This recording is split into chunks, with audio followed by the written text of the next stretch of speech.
രാഹുൽ ഗാന്ധിയുടെ ഒരു പുതിയ പ്രസ്താവന വന്നിട്ടുണ്ട്.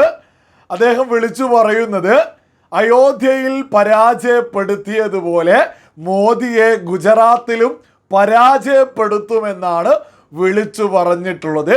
ഈ ഒരു പ്രസ്താവനയെ നമ്മുടെ മാധ്യമങ്ങളൊക്കെ തന്നെ വലിയ ആവേശത്തോടു കൂടിയാണ് ഏറ്റെടുത്തിട്ടുള്ളത്. അതേപോലെ തന്നെ നമ്മുടെ സോഷ്യൽ മീഡിയകളിലൂടെയൊക്കെ തന്നെ വലിയ BGM ഒക്കെ ഇട്ടിട്ട് അദ്ദേഹവുമായി ബന്ധപ്പെട്ട ആരാധകരായിട്ടുള്ള ഒരുപാട് ആളുകൾ ആവേശപൂർവ്വം മുന്നോട്ട് കൊണ്ടുപോകുന്നുണ്ട്.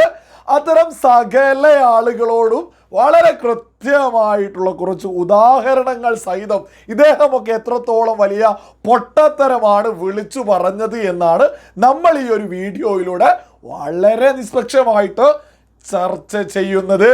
നമുക്ക് ഏതായാലും അദ്ദേഹം അയോധ്യയിൽ പരാജയപ്പെട്ടതുപോലെ എന്ന് പറഞ്ഞിട്ടുണ്ടല്ലോ, നമുക്ക് അയോധ്യയിലേക്ക് പോവാം.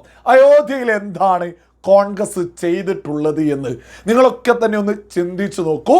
10-60 വർഷക്കാലം രാജ്യം അടക്കി ഭരിച്ചിരുന്ന പാർട്ടിയാണ് കോൺഗ്രസ്. എന്നാൽ ഒരു സമയത്ത് പോലും അയോധ്യയിലൊന്നും പോയിട്ട് ഞങ്ങൾ രാജ്യത്തിന് വേണ്ടിയിട്ട് ഇന്ന നേട്ടങ്ങൾ ഉണ്ടാക്കി, ഇന്ന വികസനങ്ങൾ രാജ്യത്തിന് വേണ്ടി ഉണ്ടാക്കിയെന്ന് ഒരിക്കൽ പോലും പറഞ്ഞിട്ടില്ല.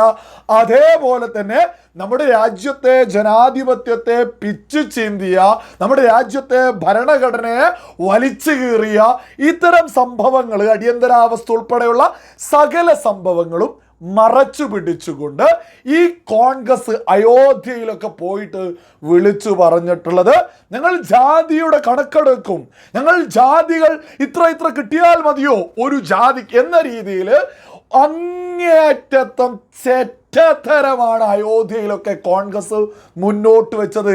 സാധാരണക്കാരായിട്ടുള്ള ആളുകൾക്കിടയിൽ വന്നിട്ട് ജാതീയമായിട്ട് ഭിന്നിപ്പിച്ചുകൊണ്ട് വോട്ട് വാങ്ങിയിട്ടാ അയോധ്യയിൽ ഈ കോൺഗ്രസ് വിജയിച്ചിട്ടുള്ളത്.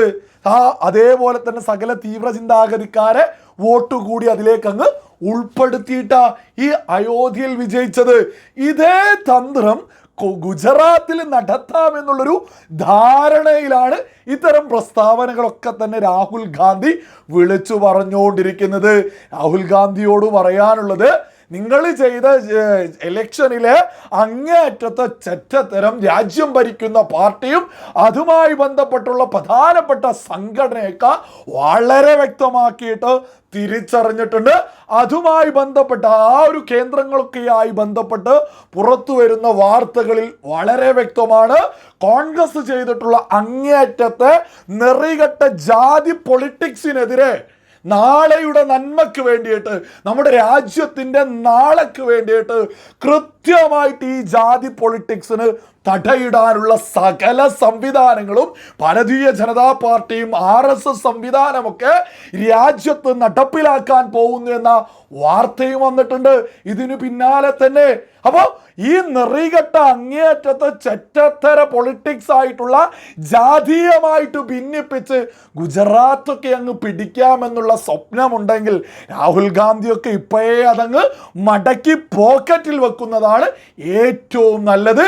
കൃത്യമായിട്ട് അടിയന്തരാവസ്ഥ രാജ്യത്ത് നടത്തിയതും രാജ്യത്തെ ജനാധിപത്യത്തെ തച്ചുടച്ചതും ഭരണഘടനയെ പിച്ച് ചീന്തിയതുമൊക്കെ വളരെ വ്യക്തമായിട്ട് ജനങ്ങളിലേക്ക് എത്തിക്കാനുള്ള സകല സംവിധാനങ്ങളും ഒരുങ്ങിക്കൊണ്ടിരിക്കുന്നുണ്ട്.